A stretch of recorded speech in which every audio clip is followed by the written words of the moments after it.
Tonight we are hearing from a man who was there during the attacks and had to deliver the news to millions of viewers. Brandon Bartlett talked to him today.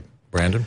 Well, Brad, it's hard enough to live through something as horrible as 9/11 while trying to remain calm and keeping millions of viewers up to date on what is happening. That was Bill Ritter's job that day.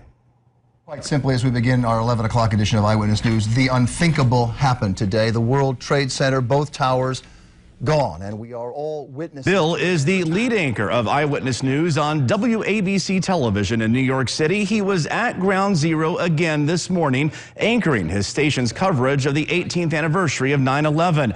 Immediately after that, I spoke with him by FaceTime about covering such a big story that day in a world that was suddenly changed. He talked about how difficult it was to get accurate information that day with communication systems down. He talked about the emotion involved with covering such a tragedy. When I asked him what his most vivid memory is of that day, he told me the story of two of his colleagues covering the tragedy from Ground Zero. I think it's hard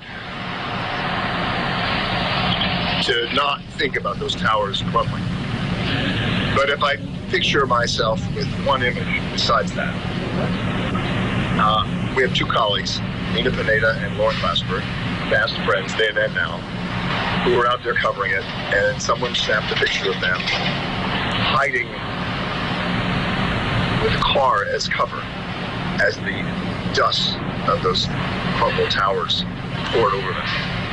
And there was such fear in these brave young women's eyes and very talented reporters. And I can't get that image out of my head because I know both of them very well and they're friends of mine, and they were so scared, kneeling down behind the car with this dust just pouring over them.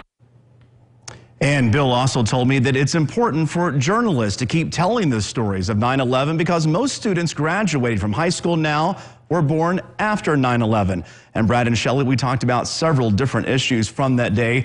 My full interview with Bill Ritter is posted on our website, tristatehomepage.com. Staying connected with history is so important, and to think about our life in this country before 9/11 and the life that we and our children live in now. Absolutely. All right, Brandon Bartlett, thank you so much.